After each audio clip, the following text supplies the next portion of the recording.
limits of these the United States and Timberlake Valley Grove Saints Foundation under God, indivisible, with liberty and justice for all. All right, we have some special guests here tonight from the Blackford Preschool. Yes, we have with us Mr. Kurt Campbell, principal at Blackford Primary School. Is Sarah still back there? Hi, Sarah. Sarah Price, assistant principal at Blackford Primary School, and Shaylee Myron, who is a speech language pathologist for Blackford County Schools and also our preschool director. So Shaylee, you got the floor. All right. Well, this was our first year as a full school year that we were a licensed facility. So I just want to talk a little bit about our program. Introduce some of our kiddos, and then we also had some donations over just the past couple of months, and we just kind of wanted to say a big thank you to them. So just a little bit of background. Last year, we had our developmental preschool class located at Blackford Primary School, and our all-day class for the 4-year-olds that would go to kindergarten the next year, they were at the intermediate school. So there was really no intermingling between the two ages or any of the preschool rooms.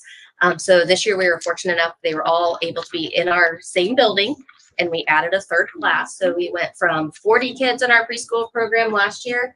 We have 60 this year, and right now we have over 70 who would like to come for next year. So we are busting at the seams. And just kind of talking with the community and parents, kind of the biggest things that we are seeing in our preschool. The biggest thing is that we run the same schedule as the rest of the kids. So preschoolers can be dropped off with their kindergarten, first, second grade brothers or sisters. They can be picked up with them. We have the same days off.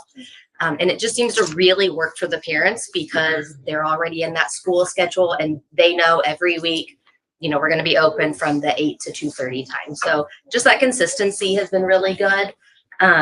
Another thing is that all of our kids are going to go to our preschool, or to our kindergarten. So this year we have lots of kindergarten kiddos ready for next year. 40% of our kindergarten class is already in our building. So they've been to specials, they know our routine, they know the school. And so we're just hoping that in the future we can just continue to up that so that so many more are prepared for school. We also accept the vouchers. And so half of our students, they get to come to preschool for free because the state acknowledges that, you know, they're working and they need this childcare. And so that has also made our program very beneficial for our community and just for our families in general. Our goals for next year is just to continue to prepare the students socially, emotionally, and academically. We've seen tons of growth. A lot of those kids are kids we wouldn't get to reach until kindergarten. And so now we had a whole extra year with them to kind of imprint and get them prepped for next school year. And then our goal that we've kind of started working on this year at the end is just more community partners. So we've been Officer Allred has been coming and reading to our classes every single month. We had an activity out at the 4-H building. So we had Kylie Penrod and Purdue Extension. We had Healthy Families coming out. We've got this week, the Blackford County Sheriff's Department will be coming and the fire department. So we're just trying to get our kids to acknowledge what resources are here and our families, and just so that they know what Blackford County has to offer and how we can support them. Excellent. Shaylee, you brought a lot of friends. I did bring a lot of friends, so it's okay. I'd like them to come up here. Oh, let's please do They that. made some signs for some of our donors. So if I could have Miss Piper and Miss Stacy. So I've got some of our staff and some of our students here. Branson was a student at the Biz. Grayson is a student now. Lane is a student now. Miss Bree is one of our teachers, and Miss Kennedy is one of our assistants. So, hey, it's a little scary for the big people too.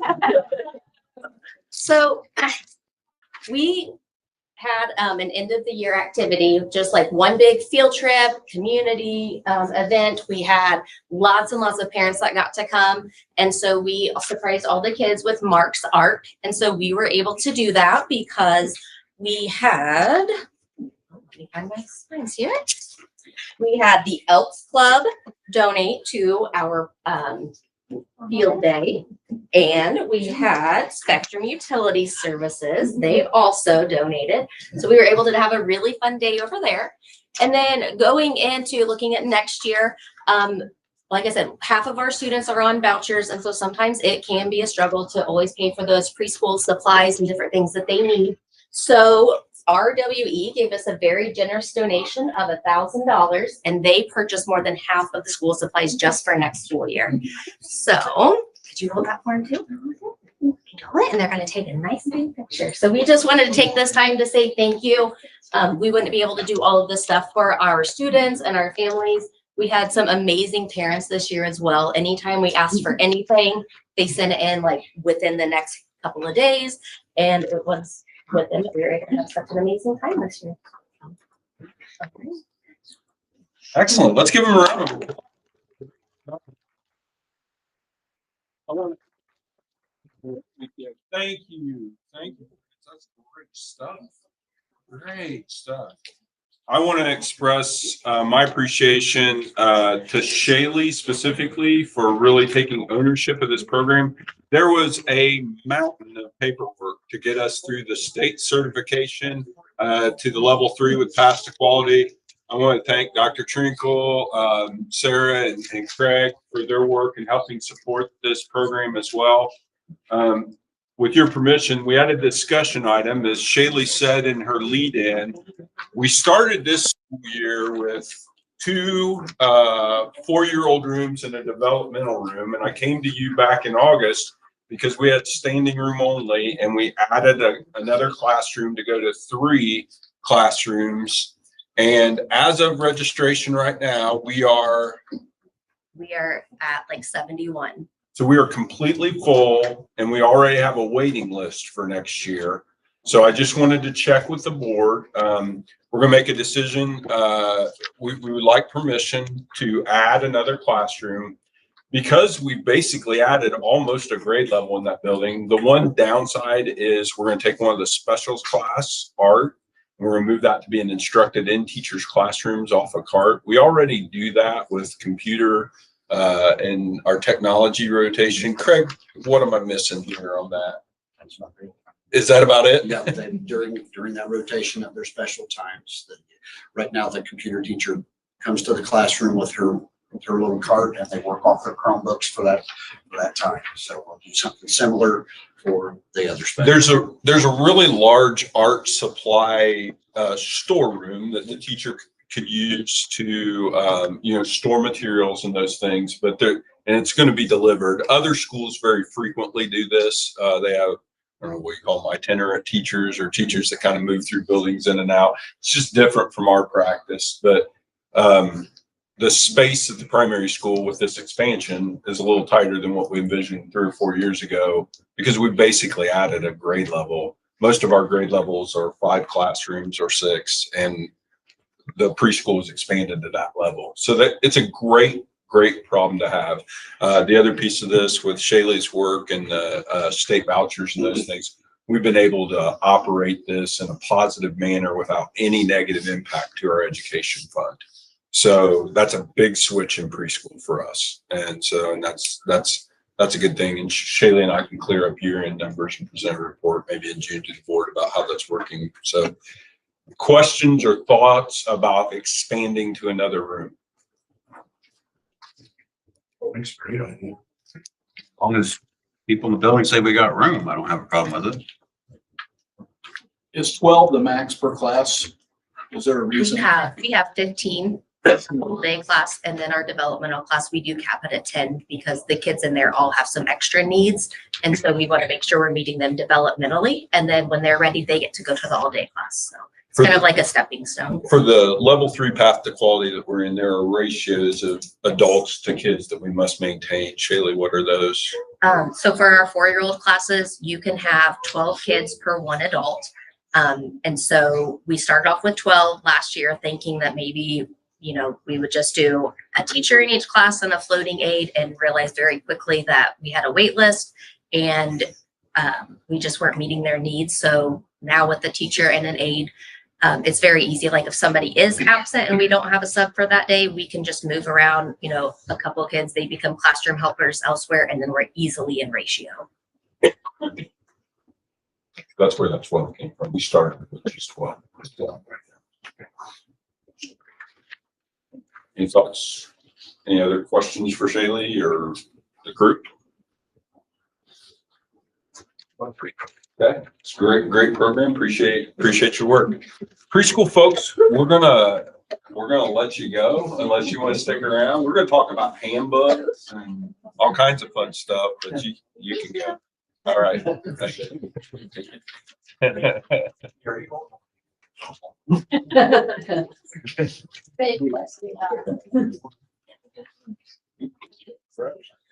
No, we got to talk. I think we're just starting to scratch the surface. I wouldn't be surprised.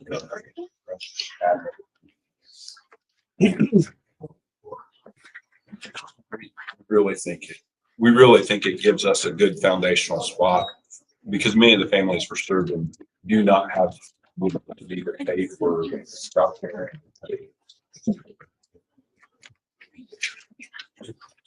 Okay, next up, we have the preliminary determination hearing. Are you guys here to learn about the auditorium? You might want to sit over here. Come on. Move your seat, you know, go into that way. So, board, appreciate your time tonight. We're going to run through some information for those of you that were here last month. It's going to look like somewhat similar, but I anticipated a few new faces. What we have with us today, Karen Fisher and Brian Bolander from Barton Covoma. You guys have seen them before. We have Lindsay Simonato from Baker Tilly. Thank you for coming up, and Mr. Murphy, school attorney, just to kind of help us through this. So for the timeline, and just for everybody's awareness, we are required on any project, especially one of this size, to have 2 public hearings. This is the first of the 2 public hearings. And then there's a 30-day wait period to allow for any community response, negative or positive. And then the board won't formally take action on it until the August board meeting. Okay, so what you're seeing today is a meeting. This is a meeting to show in the public what we are looking at doing. Part of our goal tonight is to set a maximum price threshold that we would be willing to spend. I don't want anybody here, when they hear this number, to say that that's actually what we're spending at the maximum cap, but it's going to be real close to it. Okay. Once the board publicly sets that, then anything that happens over the next couple months we cannot go above that. So that's the importance of the hearings, and to have 2 opportunities for the community to see and hear that. So we've sent some information out, and as we've talked about before, the Performing Arts Center is something that's been talked about in our community for 50 years. And it is a facility that we believe, we know some view in that want versus need category, but it's going to be the potential of a great opportunity for the kids at Blackford County Schools. We see great possibilities. I went to band and choir concerts over the last 2 weeks, and they're nice in the gym, but they are not great. The gym was not built to have great vocal performances or music performances. And our kids have done that for years. It's all we've ever known. But those of you that have grown up or been in part of districts that have had theaters and auditoriums, you know, doing that in that type of space is so much better.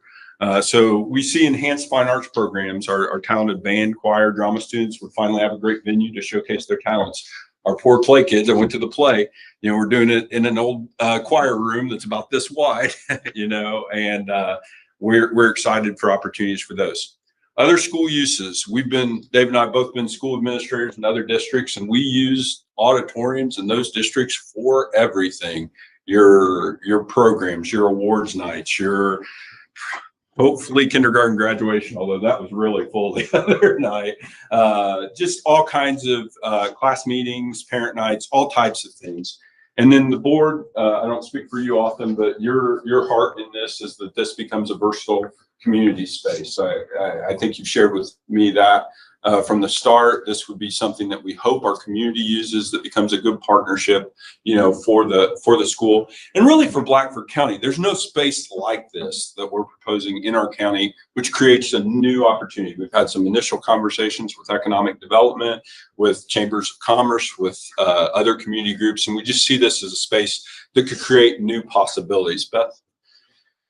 All right, I'm going to do a real quick budget basics class. So we have 4 funds in public schools. We have the education fund.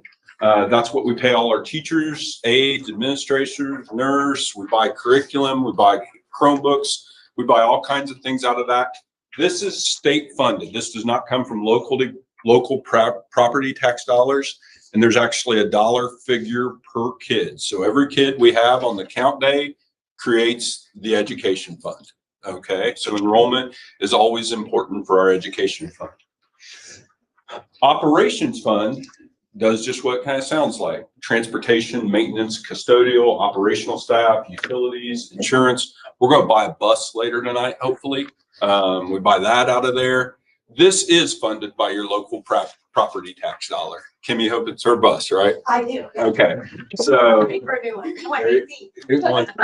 So this is funded by local property tax. This is the easiest budget for us to do because you just look it up on the DLGF and they tell you how much you can get, and that's what you get. And then you build back from that. Local boards could go less than that, but every school that I'm aware of gets that max number or attempts to. Some of that's impacted by property tax caps. We talked about that before. Rainy day fund is a local fund. You can make decisions on transfers from either education or operations. This is something that we have at Blackford County Schools and that we've used, we've dipped into at times, and we've moved money in and out of. The last fund is the debt service fund. This is the source of all large projects and capital improvements. So sometimes I'll get the question, can you save enough money to build a school building or to do a major project? You really can't. That operations fund allows each year at Blackford County Schools, we raise about a little under $3 million on our operations fund. And by the time we run all those things, we get about $300,000 to $400,000 for projects. You'll see that in parking lot repairs. You'll see that in sidewalk improvements, some smaller building upgrades, repainting, those types of things. But when you come to something larger, like for example, the secured entry project that we're doing at the high school right now to do that, or the large roofing projects we did a few years ago that covered all the buildings, you just cannot save enough money in the operations. You have to do that through issuing debt. And when the school district does that, they do that by selling bonds. And one of the things I'll say for the folks that are in the room for the first time, this is a fiscally conservative board. We've worked to try to do that in a conservative manner. And the timing is really good, as we've shared, because we have some debt coming off. I'll come back to that in just a minute. Beth, next slide. All right, so when you think about these buckets, debt service, the large projects that we're talking about and the project that we're going to talk about tonight, it's in a separate fund. The different buckets for each of those. You can move money from education or operations to rainy day, and from rainy day back to operations or education, but you kind of can't cross that wall. Debt service is over there, and its only purpose is to fund and pay for debts the school has encountered in large capital projects. Okay, so next slide, please. So how do we determine the amount? All right, the amount that we raise in debt service and operation is determined by the assessed value. That is the value of all of the properties in the school district. And then we multiply that times a rate. So you have that full assessed value of the district and then the rate. The reason I'm talking about this in more detail tonight is those of you who were at my last board meeting, we have worked for a year and a half talking about this project and saying that we were going to keep the tax rate exactly the same. But I told the board on the Tuesday morning of our last board meeting, they signed new legislation changing the way that they assess property in the state of Indiana. So if you were here last month, I said everything I was saying was true at 9 o'clock this morning. I don't know if it's exactly true today, but there are some things that we have got a little more clarity, and Lindsay's been helping us out a lot with that. So what's essentially happening, if you think about this, and we've all seen it. We've got our property tax statements lately. The assessed valuation of property in Indiana has moved so quickly. So a lot of that, they look at local entities and they say, oh, you're taxing too much and those things. But really, the crux of the issue over the last couple of years has been the rapid increase in assessed valuation of property. So as that skyrockets up and we keep our rates the same, it does create some new revenues. What is happening, if you go on to the next slide, Beth, it's called Senate Bill 1 and SEA 1. I'll use those interchangeably, but we're talking about the new law. And just to do a quick recap, anybody that didn't watch it happen in the legislature, 300-page amendment on Friday night. Everybody looked it over the weekend. They voted it in on Monday. It was signed into law on Tuesday. So everything that happened very quick. We have a great partner with Baker Tilly. I've been to multiple presentations. They all say things like, we're working on this. There was not a lot of time for legislative study about how this impact would exactly occur over that short window. But we're starting to get a little picture. And Lindsay, if at any point I say something that you need to like, hey, Mr. Yenser, you let me know. But I think we're pretty close here. Yeah. So what they are trying to do, if you think about that simple formula, is they are trying to cap the rate of growth of assessed valuation. So if you looked at your local your property tax statement, you probably saw a 5 to 7% increase at least, just because of the way it was assessed. So they're working to cap that rate of growth in assessed value.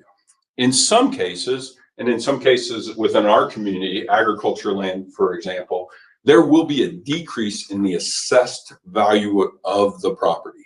So the value of the property will decrease. They're doing this through new deductions, new lower agriculture assessment base rate, and different tax credits. So if you think about that simple formula, assessed value times the rate equals how much we raise.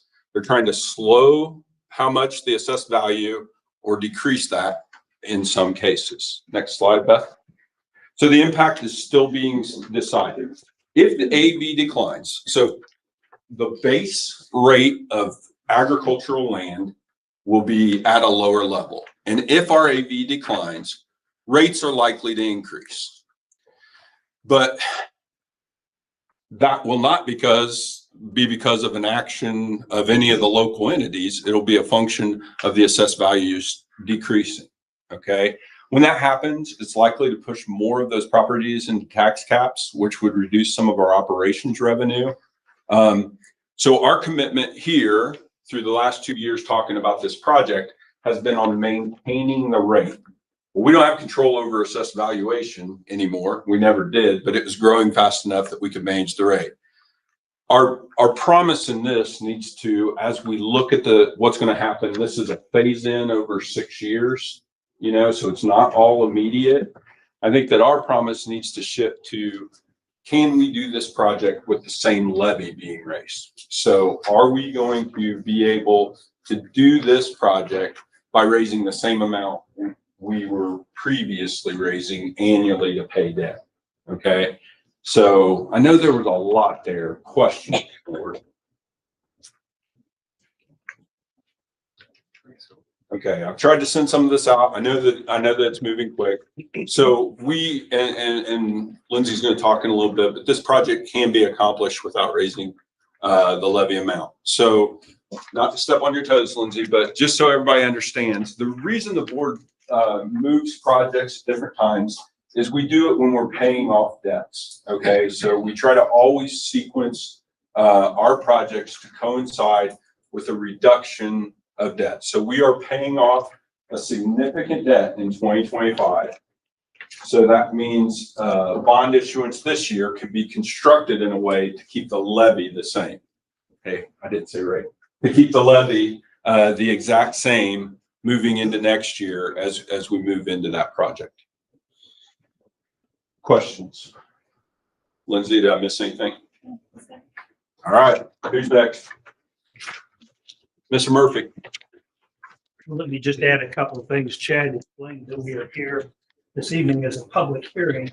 We published a notice in both the Montpelier Weekly and the Hartford City News Times of this hearing this evening. We're going to do exactly the same thing at the June 17th meeting. So we do it twice. But what we're doing is we're explaining to the public about the project. Brian and Karen are here to describe the project. Chad may chip in a little as well, and Lindsay can talk about the finances. But what we're doing is imparting the information to the public and then giving the public an opportunity if they wish to make any comments or ask any questions of the experts or the board about the project. This would be a good time to do that. I did at the last meeting, my recollection is either Jimmy or Troy or one of you asked for some information about the building corporation. We are going to use the building corporation in this project. It's a lease financing. So on your debt, each of you, as well as for Dave and Chad, I brought the articles of incorporation. We incorporated back in 1997. We actually, the first project I did was in 1997 with a lot of renovations to all the schools. So we incorporated at that time. The same building corporation with different members has been in existence for that entire time, and the bylaws are there as well. So with that, I think we could go to Brian and Karen in terms of a description of the project, and then we'll follow up with Lindsay, and then we'll have time for public input. Yeah, very good. The current max cap that we are considering for this project this early, well before we do any bidding or bonding, is $21.5 million. Okay, we know that's a large number in our community. We do understand that. But as we work through this and we go through, we believe we're in a position to do this without impacting any taxes and doing a project at a high level. Karen, go ahead.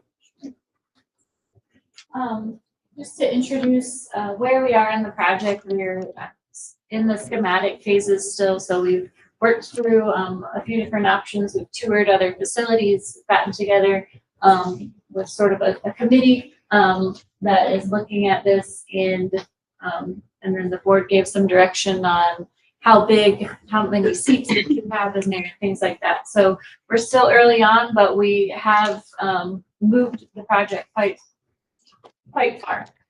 Where we're looking at adding this on the site is the north side of the building. So into the parking lot, it'll connect to this hallway straight up, and we'll zoom in on that later. And then there'll be some parking lot work for a main entrance. So you'll see it from the highway, see the new Corporate Center. Most of the parking for it should be able to be accommodated close to that, but then the overflow on the west side as well. And we'll kind of redo some of the north lot area, return some of it to grass if it's not needed. Okay. This is the floor plan that we're looking at, and where it cuts off a little is just the hallway that connects in our mechanical rooms and electrical rooms. But the main, the heart of it, I guess, is a auditorium house that would seat about 700 people. The darker blue is the stage area. This entranceway from the lobby would come in around down some ramps to the mid-level, which would then ramp down in the front and then kind of step up in the back. The bathroom, custodial, ticketing rooms will be tucked underneath an upper level light booth, and the seating will continue up above those areas as well. We will use the lobby to showcase all of the arts as an intention for all the fine arts departments who sort of displays out there. And then this corridor sort of leads to the backstage spaces, so dressing rooms, stagecraft with access out to the outside, and storage for the costumes and props that can go right onto the stage area. So on a high level, that is what we're looking at. This is looking at the upper level, so you can see those seats, how they extend up, and that light booth in the back. Karen, just for a little point of clarification, when you're saying upper level, it's not a balcony. No. It's a steeper back of house that creates space underneath for walkways and those things. So as they were saying that, some might have interpreted a balcony like you'd see in a larger auditorium, but that's not what we're describing. Correct. And you would just access it from that mid-level up the stairways. You kind of see those are like the tiers up, but yeah, so it would all be accessed from that same level. There wouldn't be a second level access. This is a mezzanine for some mechanical space over the dressing rooms to serve some areas. And then the next things that you'll see is, again, some preliminary exterior renderings of the space, something that we've started to look at. We're looking at building at least the main part of the structure out of precast and doing that for both cost and speed of construction, but we want it to look nice. So starting to play with what that might look like so that it's not just a box, but so looking at potentials of some textures with the precast and adding, you can lay in thin brick as well. And then starting to look at what that entrance canopy might look like. So this was sort of our option one. Again, kind of showing how we're in a preliminary phase. This one sort of reverses where the brick and the precast or the more traditional concrete look, I guess.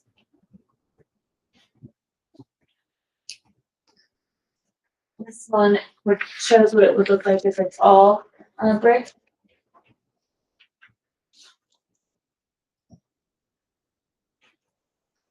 And then this one is similar to the first one, but just shows a different pattern up above. So this is sort of what we're going to start doing. We're going to start doing this kind of thing on the inside too, starting to look at some different options for the acoustics and what the interior look will be. So as we continue to develop it.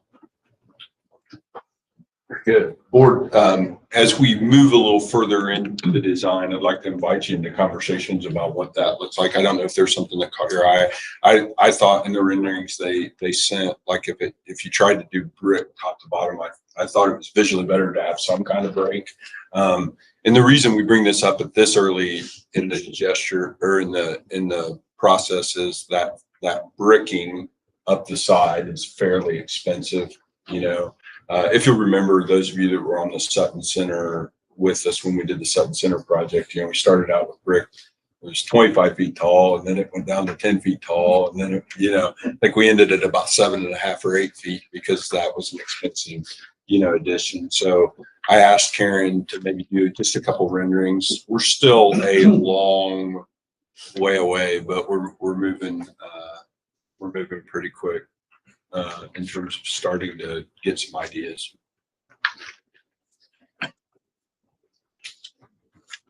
Any questions for Karen?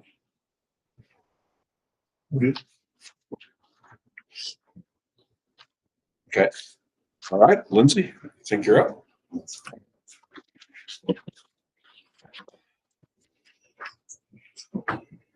Good evening. My name is Lindsay Simonetto from Baker Tilly. We serve as financial advisors to the school corporation. And as has been already stated by Mr. Murphy and Mr. Yenter, part of the purpose of these hearings is to set maximum financial parameters. These are maximums that you can come down from, but you cannot exceed. And so in these slides, we're going to walk through a couple different illustrations of how this proposed project might be financed. But first we'll look at your existing bond structure, which you've already seen that graph. So if you want to flip to the slide 2 here, this is a graph of all the bonds that are currently outstanding for the school corporation. And so this year, the payments total a little over $3 million, but there are some bonds that are maturing at the end of this year. So you see that significant step down in the payments for next year. So anytime we see those payments starting to step down, those are opportunities. If there's additional projects that are needed, that you can pursue those projects with minimizing or even eliminating any increase to the debt service levy needed to pay those bonds. So that's the case with this proposed project as well, as we'll walk through more. So flip to the next slide here. A lot of numbers on here, but really this is a summary of the pertinent financial information related to the proposed financing of the project. Again, setting those maximum parameters. These are intended to be high numbers. Ultimately, knowing that at this point in the process, this is really setting those maximums, but ultimately the financing would come later. So maximum borrowing amount, as was mentioned, $21.5 million, which would net proceeds to address construction-related hard and soft costs of about $21,090,000. The bonds would be repaid over a term not to exceed 20 years. The interest expense for the bonds over the life of the bonds, again, maximum $16.2 million. I will note that this analysis assumes interest rates of 5.5%, which is about 100 basis points or a full 1% higher than what we would expect to see if the bonds actually sold today. So again, building in that conservative nature to set these maximums. Maximum annual payment on the bonds is being set at $3.27 million. But ultimately, as Mr. Yancer mentioned, really the structure of the repayment of the bonds is such that we would not increase the debt service levy over its current level. And I think that shows a little bit better as we walk through the graphs. So we have two different graphs here. And at this point, again, we're setting those maximums. There's not a decision that needs to be made as far as the exact way that the bonds will be repaid. So really, it would be deciding whether to move forward with the proposed project, but then ultimately any financing would come back to the board and we talk through that more. So this is just a couple different ways that the bond structure could look. So again, not a decision that would need to be made in the near term, but this does give you a couple different scenarios and things to consider with each of these.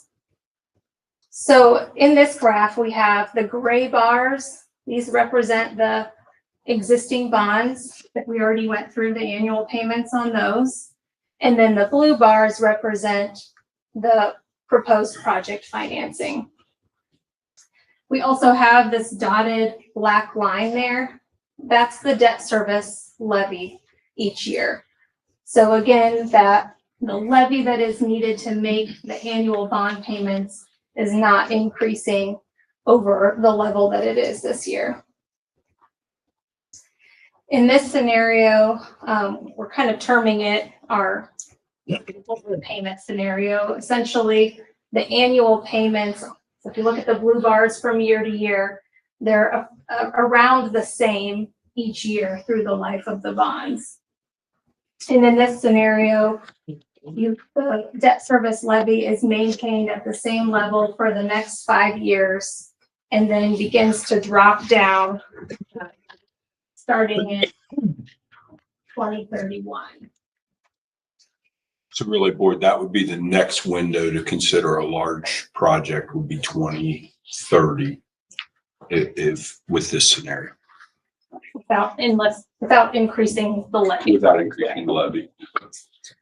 So in this scenario, you have more level repayment. You're keeping the debt service levy maintained over the next 5 years or so. So you are able to make higher payments initially on the bonds, saving on interest costs over the life of the bonds. Compare that to the next slide, where the gray bars, again, no change there. Those are your bonds currently outstanding. And then the blue bars, the proposed financing.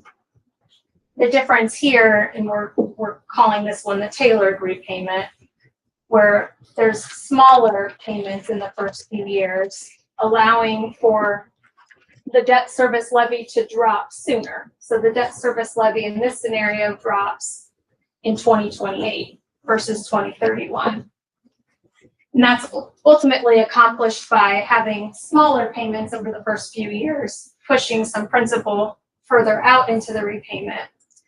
So this scenario results in higher interest costs because you're pushing some principal out. But ultimately the trade-off, though, you're able to, your debt service levy drops sooner. So pros and cons with each of the scenarios. And again, not a decision that has to be made right now, but some things to be thinking about is really when additional project needs down the line, potential timing of those, interest cost consideration, and just where's that sweet spot? And maybe it's in between these two, right? Any questions on it?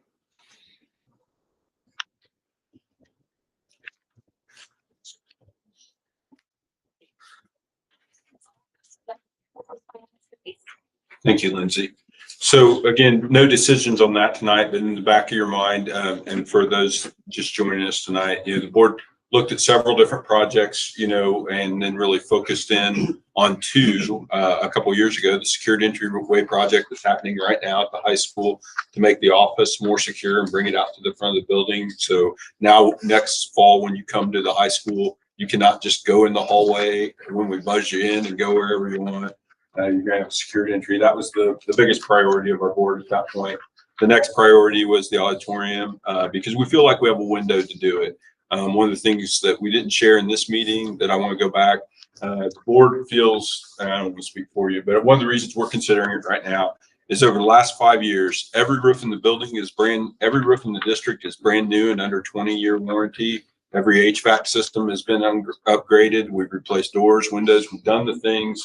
We've painted everything. We put new carpet everywhere. We've done the types of things we need to do, to be ready for a project like this. So we feel like this is a good window because there isn't really a pressing large scale need. There's some things we would like to do maybe for our maintenance and transportation folks, some stuff we'd like to do maybe for athletics, but we feel like this is the direction I got from the board was we feel like this is the time, to really consider that project. So I got close to speaking for you there, board. So if you want to correct me, please do.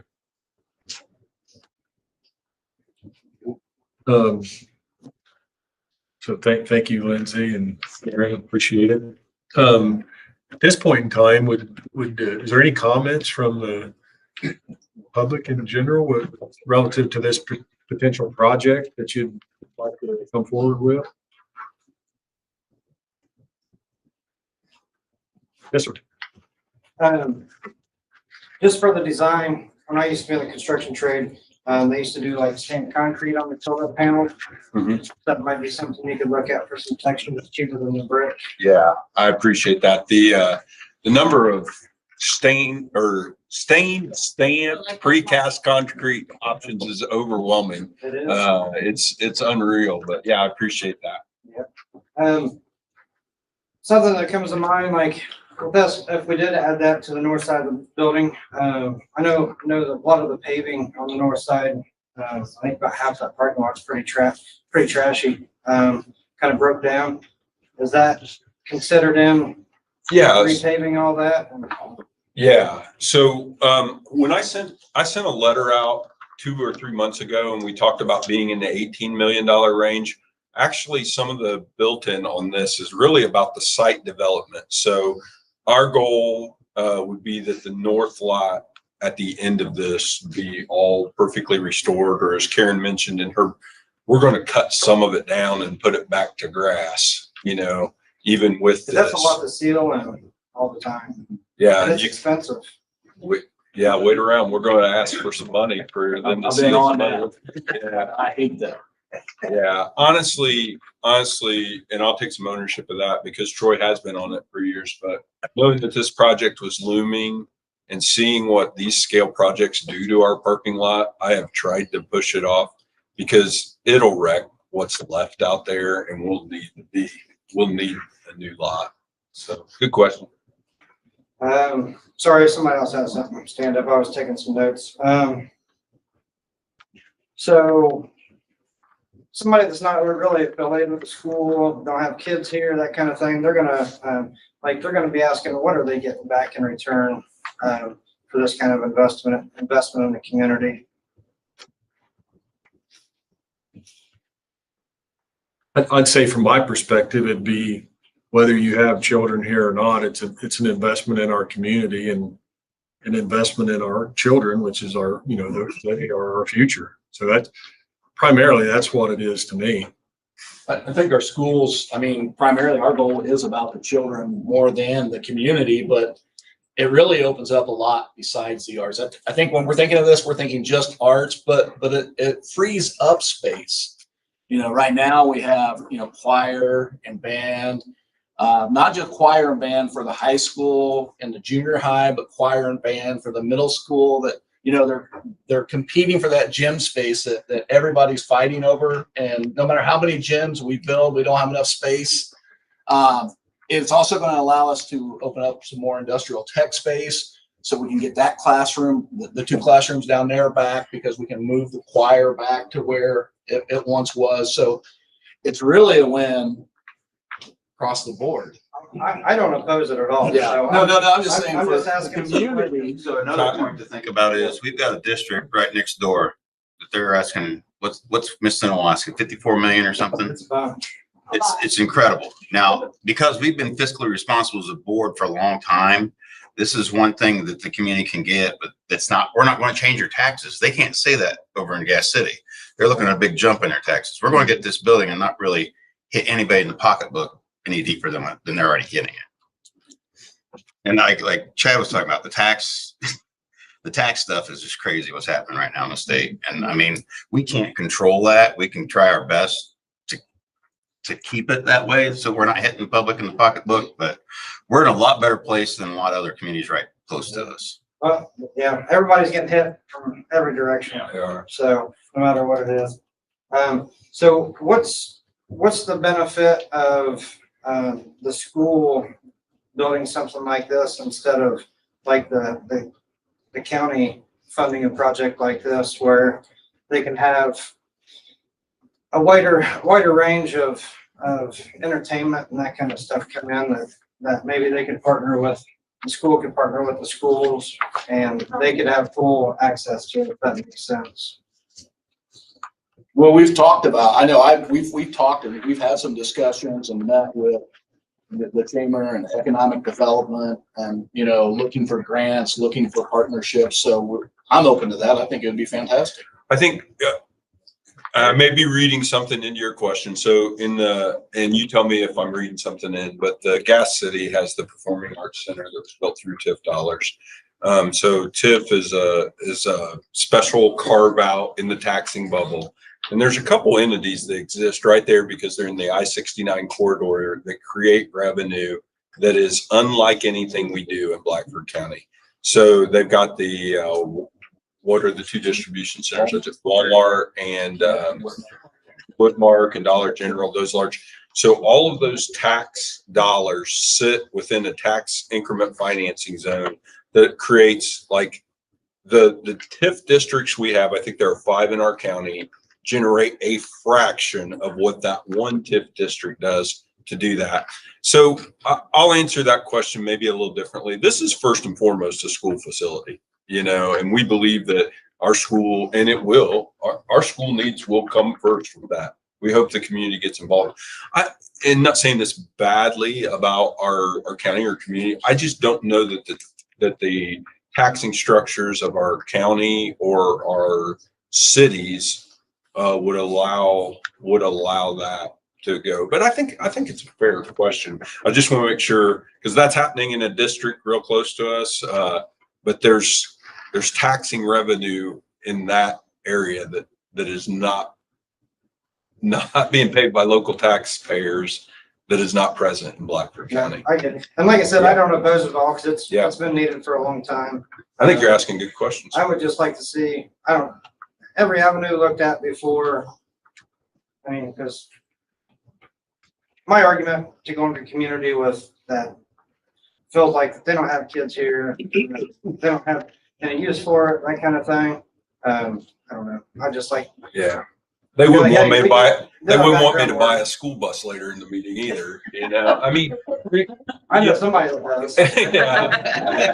Yeah. But like Kyle, if you carry that out, like everything, the Sutton Center, you know, new carpet at BPS, you know, I think if you carry that out, that becomes, you know, yes, you can look at it just as one project, but that's everything we do. I think benefits the community. So I think it's a fair question for a taxpayer to ask, and I think it's a fair answer for us to say we need this for our kids. As a community and school, I see where we're headed and where we need to, where we want to be. I just want to make sure that we're making the right decisions to get there. Because there's a lot of potential here that people don't think that there is, and there is a lot of opportunity here. I agree. Do you know how you would open that up to the community for usage? Yeah, so some of the things that we're talking about, and just to kind of refresh one thing we didn't talk about.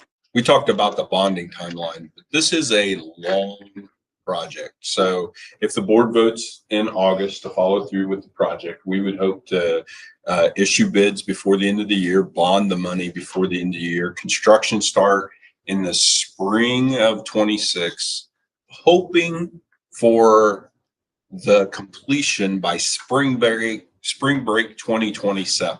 Okay, so we got to wait. But during that time, we're starting to explore as we went to other things, you know, the position potentially of an auditorium manager wouldn't be a full-time position for us, but, you know, a part-time add-on position to help facilitate that. Like I said, we've had some initial conversations with the Hartford City Chamber of Commerce, you know, about some schools will, you know, create events in coordination with the chamber. If anybody's been around Ashley Lawrence and her level of energy, I think we can probably make some things happen, you know, around that space. But it's pretty, I would tell you that's very, very early, and things that we would want to work on and build over the next 2 years that we're looking at this project. Yeah. How was the location to put it on the north side decided? Brian? Well, we evaluated, I think, 4 different locations, and on the north side alone, 3 different orientations of the building. And just from a kind of a group discussion, Karen referred to the design committee earlier. It was a evaluation of the pros and cons of that location, the availability of some of the parking there, the consideration of like multiple events happening in the building or on the campus at the same time. And I think that's what drew us back to the north side. There's some, if you envision the tunnels underneath the building, there's some proximity there that people wouldn't see from where the boilers and chillers are in the building through the tunnels. Also, we felt like on the south side that it would crowd already tough parking situations. You know, you don't think so? No, I was thinking, Yeah. the band rooms where the band's room sits, because that hallway is a long hallway to that auditorium, is to set it on the west side facing, so your entrance would face basically the football stadium. So when you came in, you would come in and you would enter from the, basically, is that the there's east, and so all your band rooms, and so that would put the storage of the back of your auditorium, your makeup rooms, all of your stage and everything would back up, but right up into your band rooms, and then your entrance would be on that other side. And we already drive around the Sutton Center, and now we're going to drive around an auditorium. Keep the traffic pattern slow that way. Yeah, we will. And there was also, I can't remember if you guys are not, but there was a couple issues with snow loads with where we were going to add on to the, like, we talked different places, and they said the snow loads wouldn't bear it because we, I think originally, this might have been 4 or 5 years ago when we first talked about it, but trying to put it right up against the building, but there was some problems with snow loads and stuff like that. I mean, I think it was probably more mechanical. Yeah, the immediate issues are infrastructure issues where you're talking about. That's where all the gas and water and everything comes into the building. Also, it was in Karen's plan, but maybe you didn't see it in the elevation. And every one of these, we've looked at we went on tours 4 or 5 years ago. We shut it down because COVID happened. We're starting to talk about it again now. Now's the right time.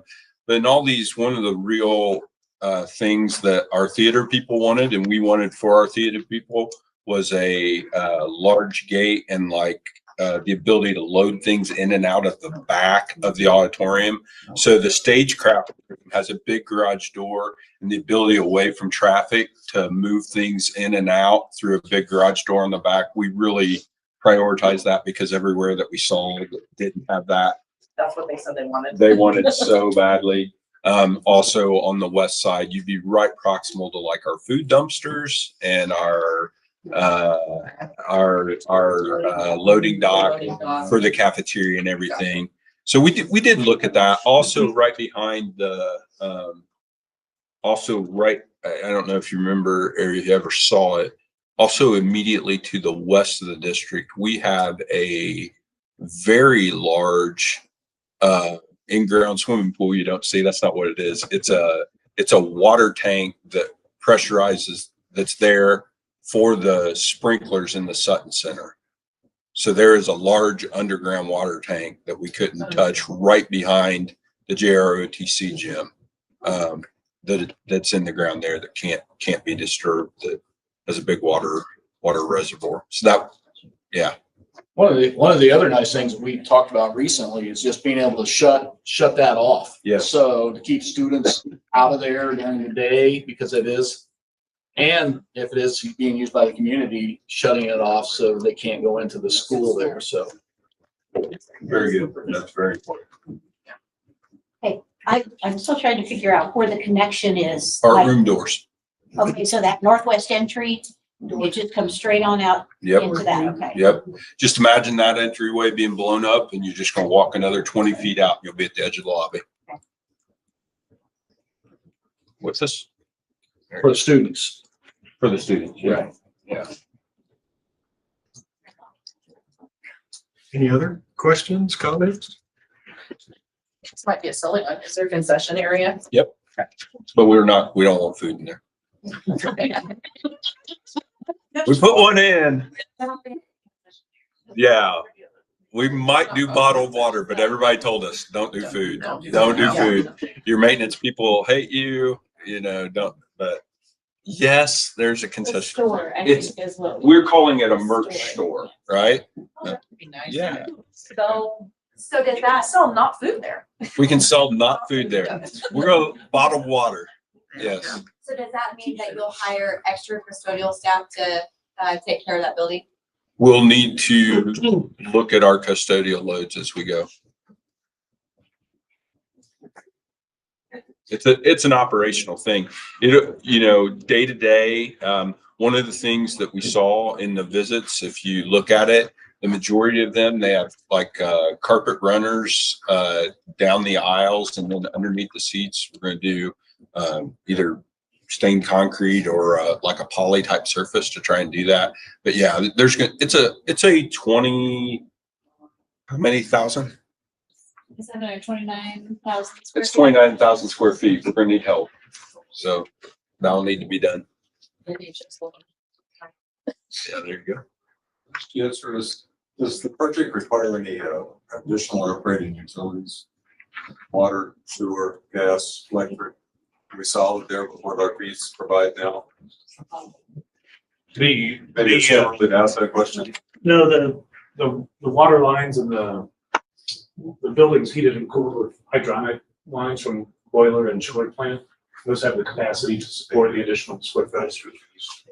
I do have to give the hat to the board that preceded me and Dr. Kroner. There was discussion about this in 2016 when they did the large HVAC upgrade to allow the potential for an auditorium. They spent more money then. So, there's going to be the need for air handlers and movers and those types of pieces. But the production plant of heating and cooling. So there you go. Dr. Kroner shout out 8 years later. Do we think 700 feet would be sufficient? I just don't think we can build it any bigger. So we looked at, I do. I do. So here were some numbers that we talked about, Kyle.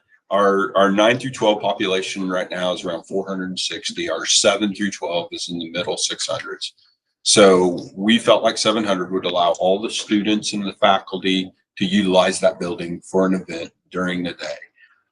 We had some initial discussions. I remember earlier we talked, somebody, well, can we do graduation in there? We can't do graduation in there, but having a 1,500 or 1,200 seat auditorium that's going to sit 90% vacant, I think 700 is going to do, there's going to be some events. Craig's K through 2 Christmas show that every parent and grandparent and everybody comes to, we're probably still going to do in the gym. But the greatest majority of events that we think can happen will happen well in a 700 seat. I think a lot of the times there will be extra seats. I think graduation, we hit about 3,000 people. I don't know. I mean, There's it's a lot packed. there. So K2's tight. So.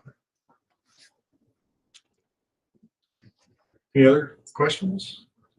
Comments? No? Close We'll the public go, hearing. we'll go ahead and close the public hearing then. Thanks everybody for coming and your comments on that. Your name will be thank you. What's that? Thank you. Some travels back.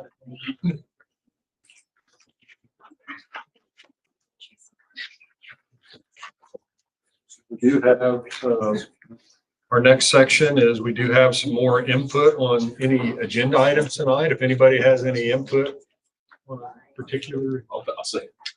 agenda item, go ahead. See you somewhere. Thank you. Thank you. Thank you. We'll go ahead and do the consent agenda, which includes any amendments to the agenda, which we have a couple. We have a couple of donations. Please number 39 and 40 to the donation list tonight. And we do have some personnel items.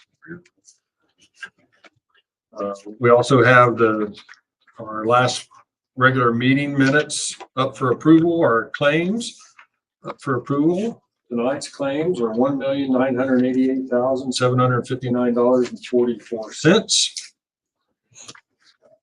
Again, the donations, I think there's a list up there. I'm not going to read them all, but the list just tells you the generosity of this community.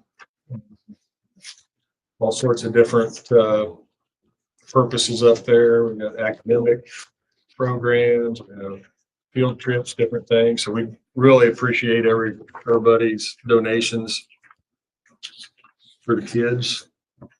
And we have some professional development requests. And we also have our monthly resolution to transfer money from the education fund to the operations fund. This month, total is $145,000. Anybody have any questions or comments on the consent agenda?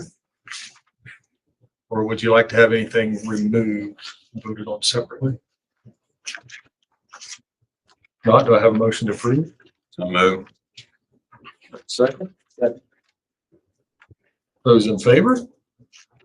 Motion carries 4-0.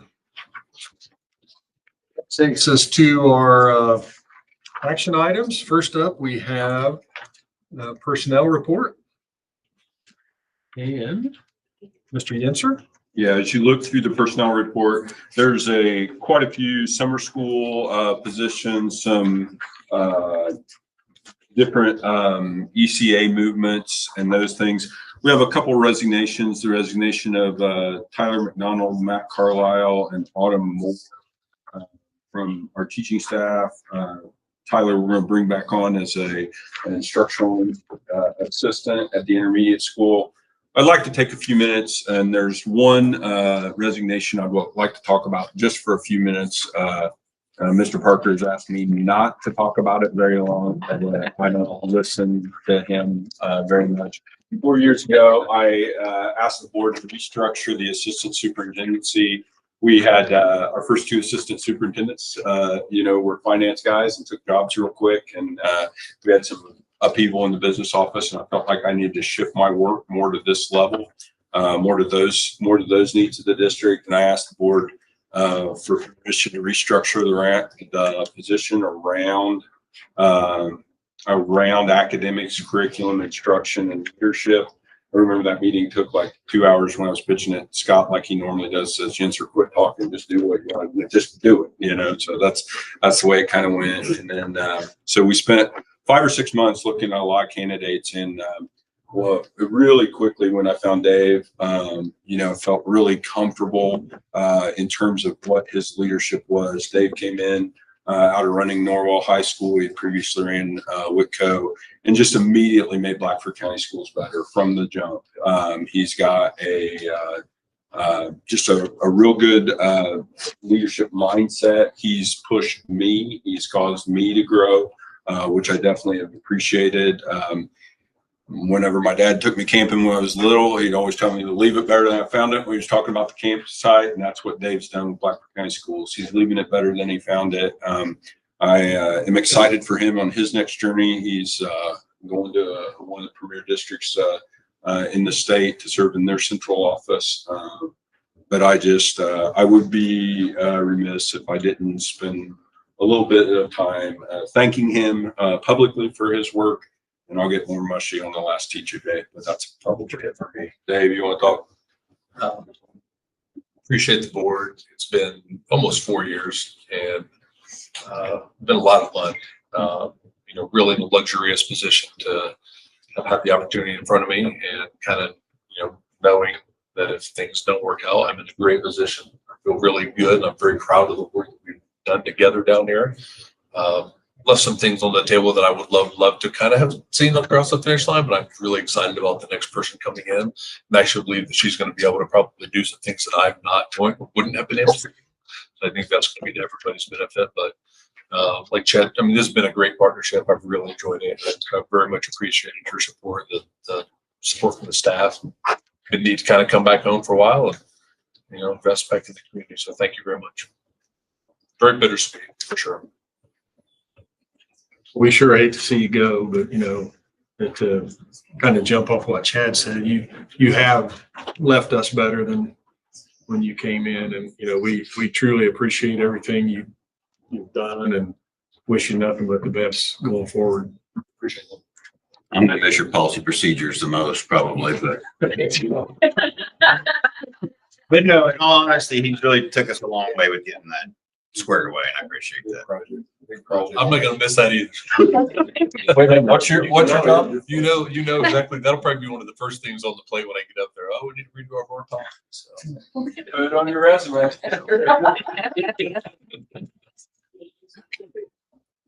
My daughter said that if I voted yes to accept this, they weren't coming over this weekend. I'm gonna have to abstain.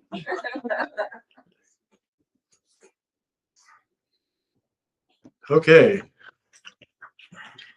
So do we have a motion to approve the personnel report?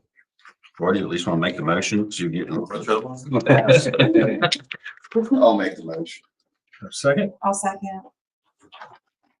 Any questions or comments? Not? Those in favor? Motion carries 4-0. No dinner for Troy. Just saved $100. Next up, we have consideration of Miss Leslie Moulton, Assistant Superintendent. Yeah, so we do the awkward thing where we talk nice about the last guy, and while the body's not yet cold, we go ahead and we move on. So, hey, who? Never even met him. So, board, I've sent a couple notes, but I'm extremely, Dave understands where we are. I'm extremely excited to recommend this evening Miss Leslie Moulton for the position of Assistant Superintendent. Keeping in the vein of curriculum, instruction, and leadership, she very quickly, in a very deep pool that formed very quickly here at the end of the year, distinguished herself as a strong academic leader. Every reference I called talked about her impact. She currently runs some elementary school, which is the highest performing elementary school in East Central Indiana, in a very similar community to ours. But I've heard nothing but great things about the culture that she created within that building, the ownership of all of the things that come along with that. Leslie is strong in curriculum. She grows teachers. She helps them move forward, and I'm excited what she brings. Dave and I, as both secondary administrators, there was a learning curve working with elementary teachers. So kind of balancing the force up here at the district level office with somebody with a strong elementary background is really good for us as we pivot and go forward. So it is with no hesitation that I strongly recommend Leslie for this position. We'll get a little overlap time here through the end of June. She'll come on July 1st, but we can get her up a couple days to work with Dave and have a clean handoff on a lot of those projects and those things. So Leslie, I guess I'll give you a quick opportunity. You want to stand up and say hi? Yeah. Well, hello, everyone. I'm thrilled to be coming on board. Very excited to join your school corporation, and I've been following some of the work that Mr. Parker's been doing, and been sending me some documents, and very impressed with what's been happening here, and just excited to jump on and become a part of it. So thank you so much. Welcome. So her contract addendum is there. That's an add-on to the regular contract. It's very similar to all of our other administrators and the benefits that they've had in his position as well. So. Questions or comments? Just glad she didn't apply 4 years ago. Taking out hiring the addendum at the same time. Are we voting on the addendum and the hire at the same time? Yeah, that's fine. We can combine it into a motion. No motion? So moved. Second. Second. Those in favor? Motion carries 4-0. Congratulations. Welcome to the Blackford family. We look forward to it. Thank you so much. Next up, we have couple new hires. Consideration of Miss J.C. Sones, 5th grade ELA teacher. Mr. Fox has been busy at work looking through and really, if you guys want to collapse these into one, was that where you were headed? If we could, if somebody want to take any of the new hires off and separately, but if we could take, I guess. I thought you like to go both. C through H, I guess, as one vote, unless somebody's got an objection to it. Are you okay with that? I'm good with that. Okay. Do we have a motion to approve items C through H on personnel items? So moved. Second. Any questions or comments on any of the items? Those in favor? Motion carries 4-0. I think that takes us all the way down to I. And we have Mr. Parker with the student handbooks. Everybody's favorite time. Yes, it's all about it.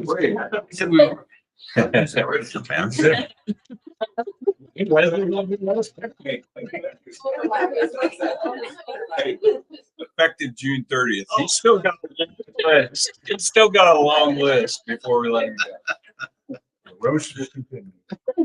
We are bringing the handbook proposed changes to you a little bit early this year. Last year, we tried to make sure that our enrollment online was open early in the summer, and we had to do that with the caveat of not having the handbooks adopted until later in June. So we pushed everything back, much to the chagrin of the assistant principals who didn't love getting forced to do this quickly at the end of the year. But I appreciate all of the work that they have done to this point in time. So Karen, I'm gonna let you start. I think she's got a little handout for you.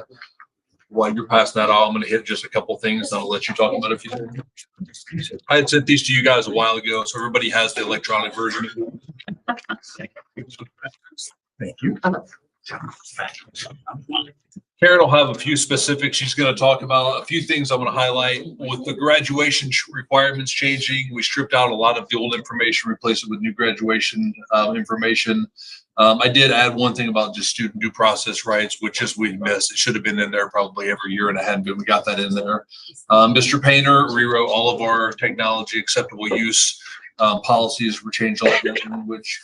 And then Mr. May had a number of athletic changes. A lot of that was kind of minor language in there. A lot of it was also kind of catching up with the new bylaws from the IHSAA, including the transfer rule, which is now coming online. And then one thing I'm going to point out to you, and this is for both handbooks, and I'd sent this to you. If you have questions, I'd be happy to talk about it. But just catching up with Indiana Code 2033-7-5 was the preferred identification change request. We'd sent that to you earlier. If you have any questions on it, I'd be happy to answer them for you. Just kind of keeping up with where we need to be on that.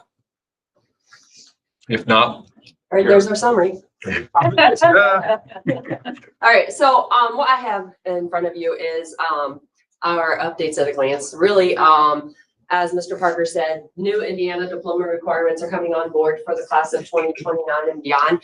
And so we had to make a couple of tweaks to those credits that are earned at the 8th grade level, because we had the computing foundations for digital age and then preparing for college and careers classes that are now requirements. And those are going to be at the 8th grade level. So we made a few changes there just to make sure that any students who may not do well on there, be a little bit squirrely in their 8th grade, that they can retake them at the high school level, even if they, have already earned that credit. So that is a change in there. Backpacks, we made a minor adjustment to meet the request of our teachers at the junior high, that the backpacks will not be permitted in the classrooms at the junior high level, just based upon space, because those classrooms have larger desks. At the high school, the desks are the ones that are connected to it, but at the junior high, they're tables with chairs. And so there's not a lot of room for our teachers to circulate. And that's one of our expectations through our teacher rubric, is that teachers are to be circulating around. Yes. I got a lot of questions. Yes. Does that mean they're not carrying them in the hallways or anything? Correct. So how many students currently use lockers? Do any? Very few. Yeah. And then what about the Chromebooks being dropped? Very valid question. Because I just know Absolutely. the one I have probably going to be dropped and lost, and is the school picking up that liability? I encourage you to get the insurance Since that is offered for $30. I carry it. There is insurance available for you, sir, at $10 a year. I suggest you get that. No, it is. Verizon Wireless. One of the things that I will tell you is that because the junior high classrooms are all mostly in that L area, and that a lot of those lockers are real close to them, the proximity that the junior high have to their lockers is much less than what the high schoolers would have. So that's where we've started with the junior high level to see how it goes. Troy, I'll tell you, 4 years at Norwell as a principal, going in, I was a little surprised. They didn't allow any backpacks, and for 4 years, no kid had a backpack ever in the world. We never had backpacks either. Yeah. And they had the Chromebooks and the iPads. We've been there. We swung back and forth. I just know I'm asking questions, and I know. Oh, I did too. I know we're gonna get calls. I absolutely asked that. Just be ready. They'll direct them to you. Yeah. You're voting on the whole thing, right? And then just some technology and acceptable use policy with Mr. Painter's recommendation to meet the board policy A300.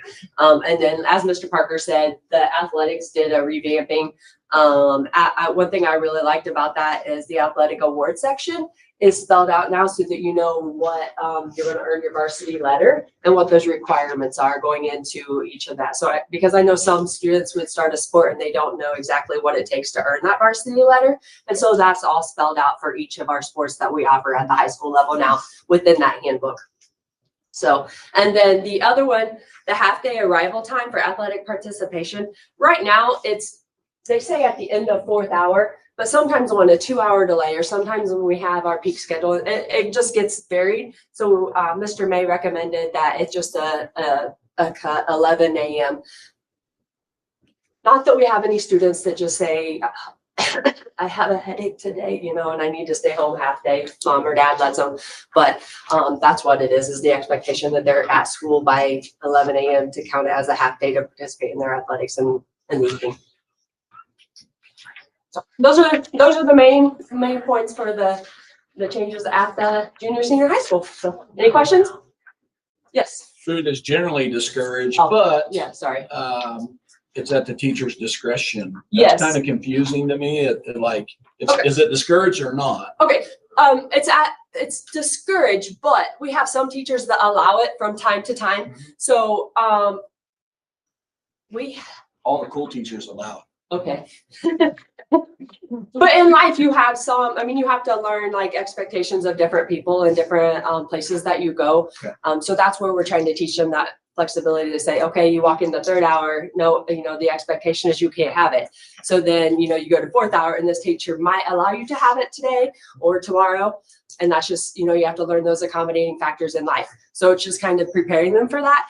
But, teacher A might say, no, never, not in mine. But teacher B might say, okay, I have you 1st hour and I know that you're hungry every morning and I want to make sure that you get here in time for, class, but I know you're grabbing breakfast and I want you to eat it because I want you to have a good day of learning. So I'm going to allow it 1st hour. So we're giving that discretion rather than saying absolutely no, never, because we want our kids to, have their bellies full and things like that.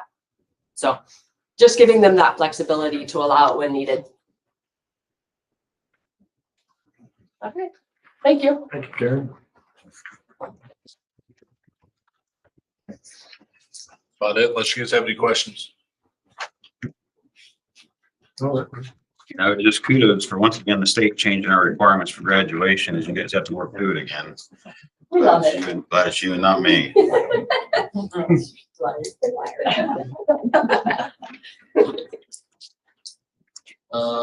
to vote on that one separately then?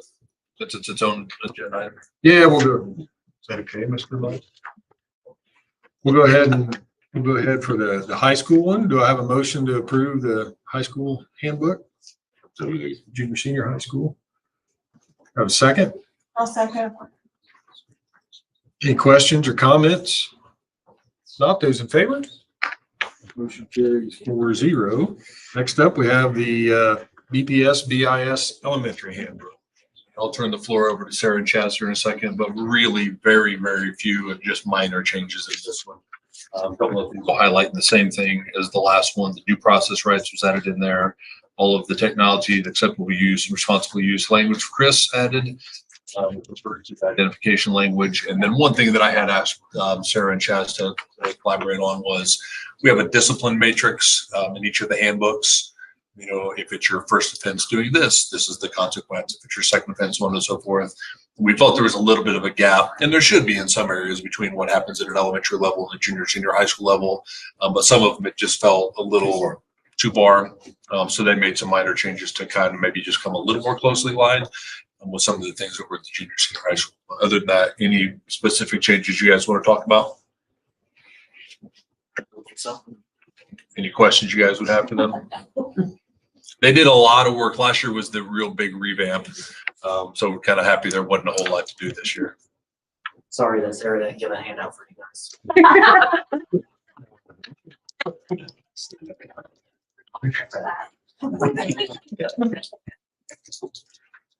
All right. We have a motion to approve the elementary handbook. So moved. Second. Second. Those in favor? Thank you. Motion carries 4-0. Next up, we have resolution for intergovernmental transfer of real estate.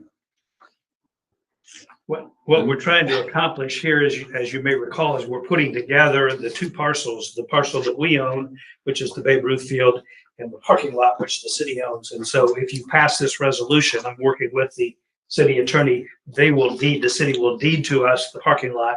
We'll have them both together, and we'll sell them together as you have requested that we do. So it's taken a little while because we got to put the two parcels together.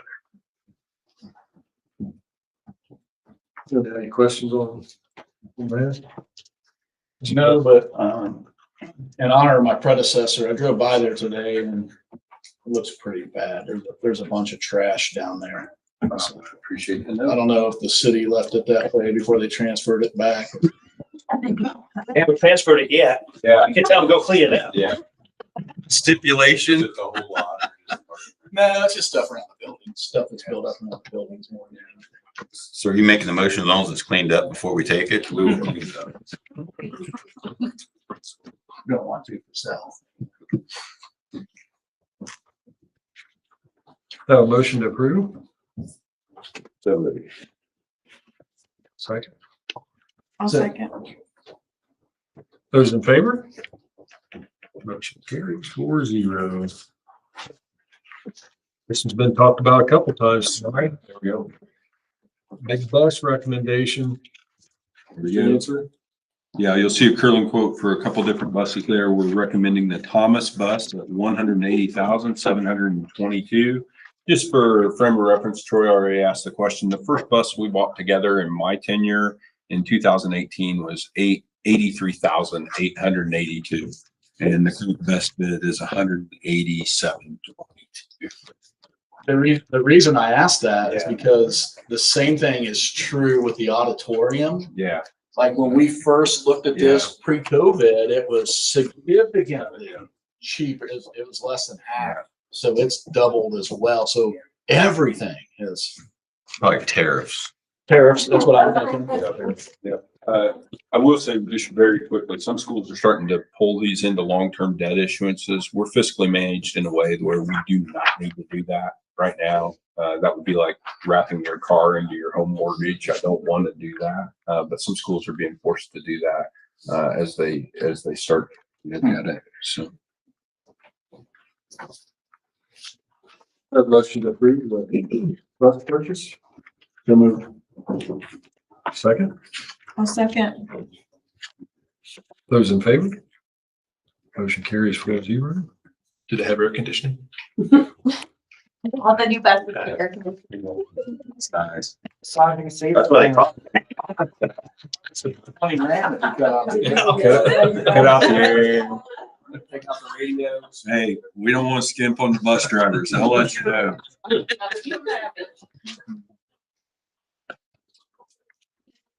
Mr. Answer, next up, we have the asphalt authority recommendation. So the Sutton Center parking lot now is 5 years old, 6 years old. And this is a quote to get it resealed and restriped. It's a good preventative maintenance measure to keep it from looking like the north lot down the road.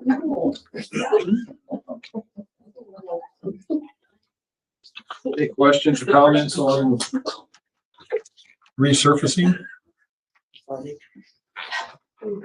Not to have a motion to approve. Second. Those in favor? Motion carries 4-0. Next up, we have Pride Mark invoices. Just a progress invoice for the work today. $123,020. I'm going to show some pictures in the comments at the end. The secured entry is moving fast. So we'll expect the next couple invoices to be higher and move through that. But just a progress invoice on that work. So that'll come from the 2024 bond, not operations. Any questions on the invoices? Not to have a motion to approve. Second. Second. Those in favor? Motion carries 4-0. Mr. Yenser, Everwhite Corporation quote, with some older whiteboards throughout the high school that have been marked and stained. And this is a cost-effective way to bring those, to renew those. So thank Karen Mealy for her opportunity for leadership and growth to go around and assess all of the dry erase boards and coordinate that through the high school. This is significantly less expensive than putting new boards up. Each of those boards was put up in the 60s with mastic that it contains asbestos. So every one of those we take down, we have to abate the room and do that. So this is like essentially wallpapering all the whiteboards with the new surface. So. What was that term? What? What was Karen allowed in it? Well, this is a Parkerism that will exist in Blackford County schools through the remainder of my tenure. When you occasionally give an opportunity for an emerging young leader to do a task that they may not really enjoy, we call it an opportunity for leadership and growth. You're about ready to get asked to do something. If you ever hear that come out of an admin's mouth at Blackford County Schools, it means you're getting a job that has rolled downhill.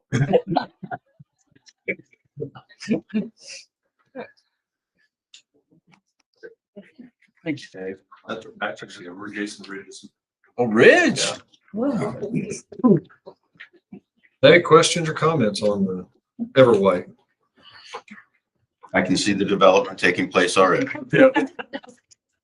Do I have a motion to approve? Second? Second. Those in favor?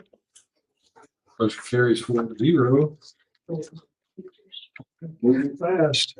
Next up, we have the building agreement between Blackford County 4-H and Open Fair Board and Blackford County Schools. Yeah, and primarily through the FFA. This is something that's been going on, and I've shared something about this a while ago, but I've got it at the board level because they're finally nearing completion. If you've seen any of the work on the new fair building, 2 or 3 years ago, this started with Shelby and the folks at 4-H talking about a dedicated spot for the FFA kids to do things at the fairground. And this has just exploded into a larger building project for them. Our kids over the past 3 years have raised $77,000 to help contribute. The FFA has entered into an agreement with the 4-H for a one-time payment of $70,000 to help with the construction of that building. There's, great opportunities for our kids, moving forward at the 4-H grounds there moving forward. So this agreement just outlined primarily the relationship between the Blackford FFA and the Blackford County Schools. There is a request in the agreement for $500 annually from the FFA to the 4-H, to help with maintenance and upkeep over time. But it's a one-time donation of the funds they've raised. And just with it being this much money, even though it's primarily through the FFA, I wanted to put it back in front of the board. So none of this $70,000 is any funds from any of our district's funds or any of our education funds. It's all fundraised dollars that the FFA kids have done. So, and I see that on section C, it says up to $500 annually. Yeah. Does that mean it could be less than? It could be. But it cannot exceed. Right. And FFA can handle that. Yeah.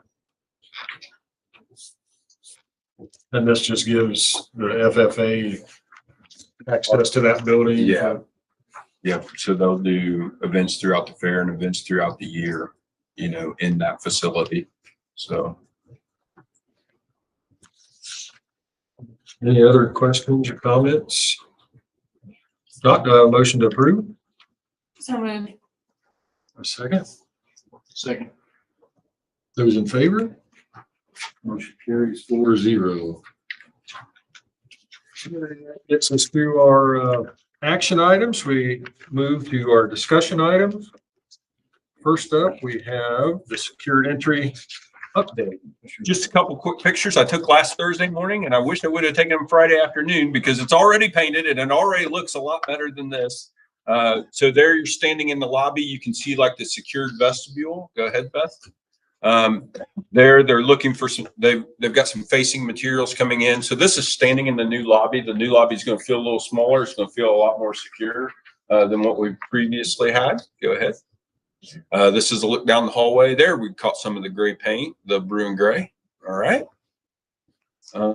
This is just looking back behind the receptionist desk. We have the appropriate number of outlets for the receptionist now, Mr. Ridge. Okay, go ahead. And this, we're going to show this every time. Oh, nope, this is still the front entryway.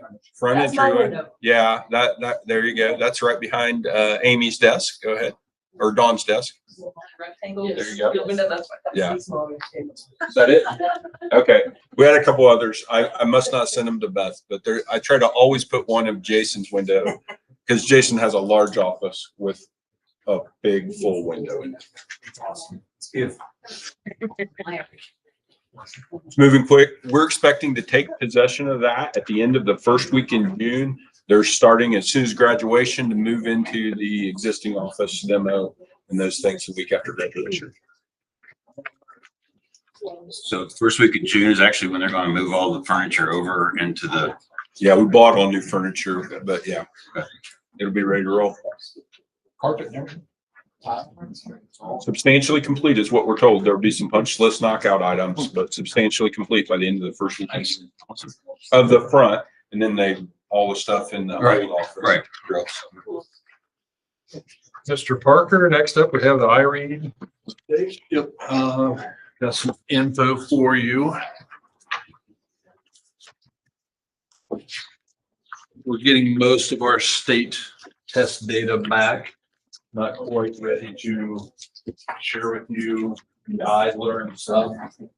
Your bonus will be based off that.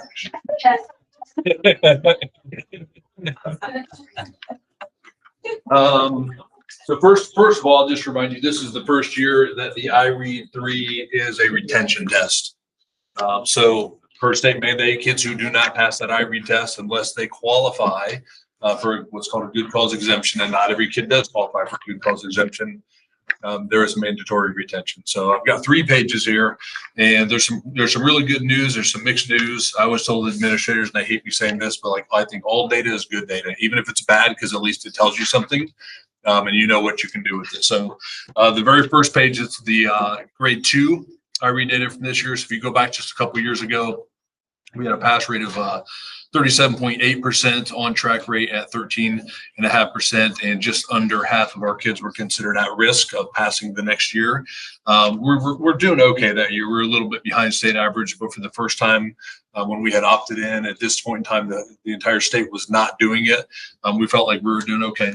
Last year, the middle graph, if you look, a fairly large drop, and we kind of chalked that up to our implementation dip. We had all new curriculum, we had teaching methods, a lot of changes to philosophies. Teachers did the best job they could, but we didn't end up doing as well as we would have liked to have hoped last year. So you saw pass rate there 27.3, on track 12.2. That at risk of 60.6, that was 80 kids. So in second grade last year, there were 80 kids. So at the end of the summer, I came into chat and was like, I think you're gonna have to fire me. Like, I don't know. We have 80 kids that might like fail next year's third grade. We'll get to that in a minute. But that's where we were. So this year, and this is a huge credit to Craig and to Sarah and to the group out there, all second graders took this test in the state of Indiana. So we kind of have a good apples to apples comparison. Now, this is not just those schools who opted in. Every second grader in the state took it. Our pass rate, and this was after the first retest. So we've had the test, and then we have second graders get one opportunity, and some of them have retested already. Our pass rate is 48.5%. Our on track rate is 13.1%, and our at risk is 37.3, which right now means 37 kids.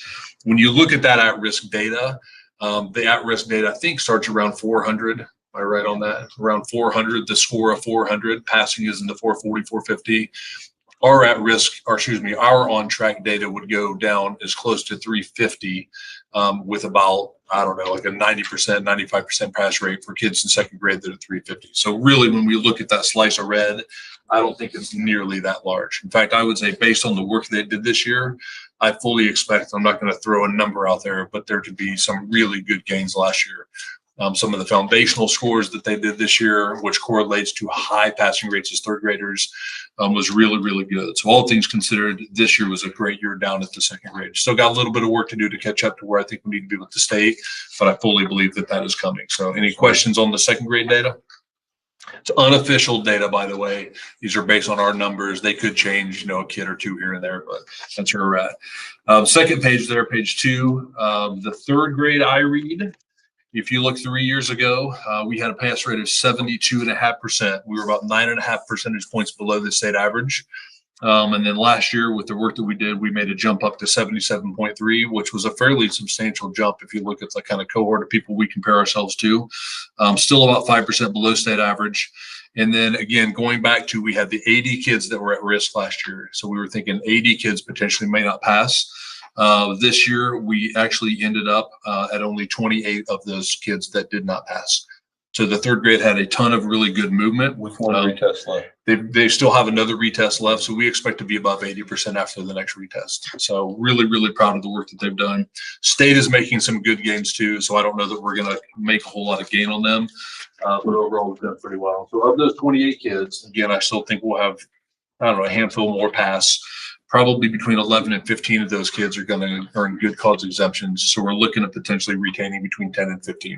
And if I'm speaking very candidly, it's going to benefit those kids in the long run. Sometimes the worst thing you can do is just keep moving them on, and they just get further behind and further behind.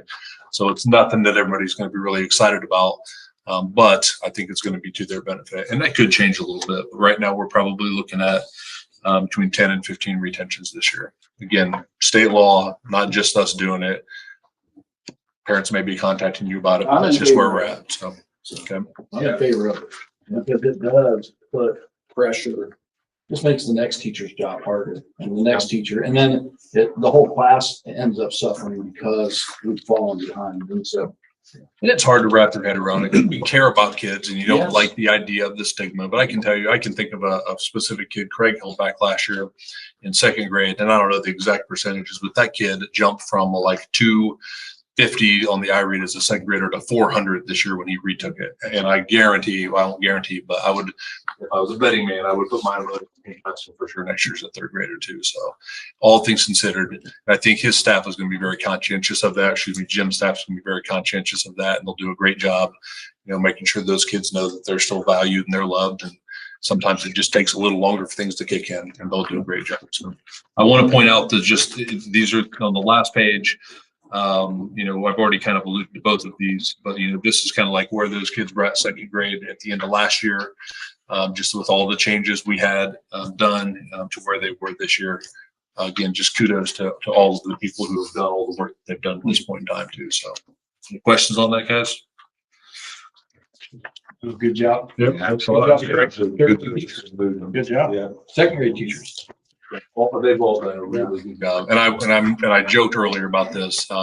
When sometimes we would show a little scatter plot data, and we would kind of show the line of, screen readers lunches go up, scores across the state go down, but there's always some outliers. Well, you got a person back there who was one of those outlier schools. So when he told me that she was interested, I'm just like, that should be a done deal. If you have the person we're chasing here, I think with her expertise, working with Craig and working with Jim, I think you're going to continue to see really good stuff too. So thank you.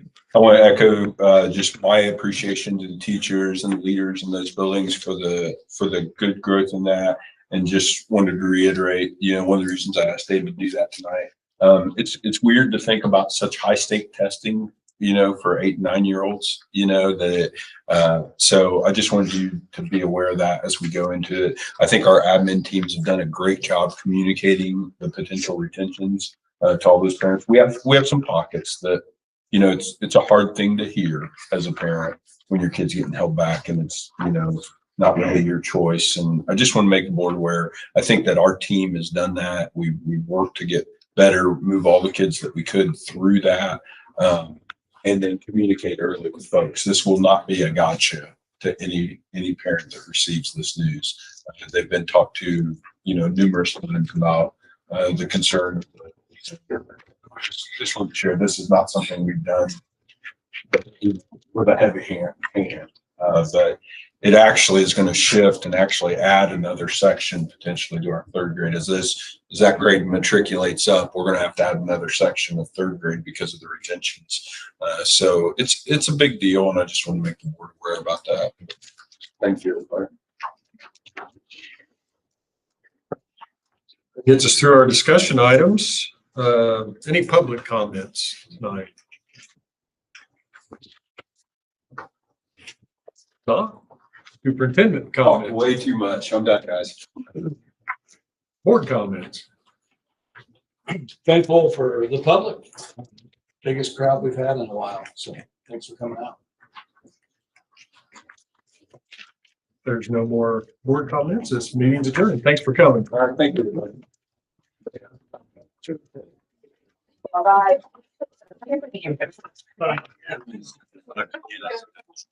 So I can send it to Absolutely.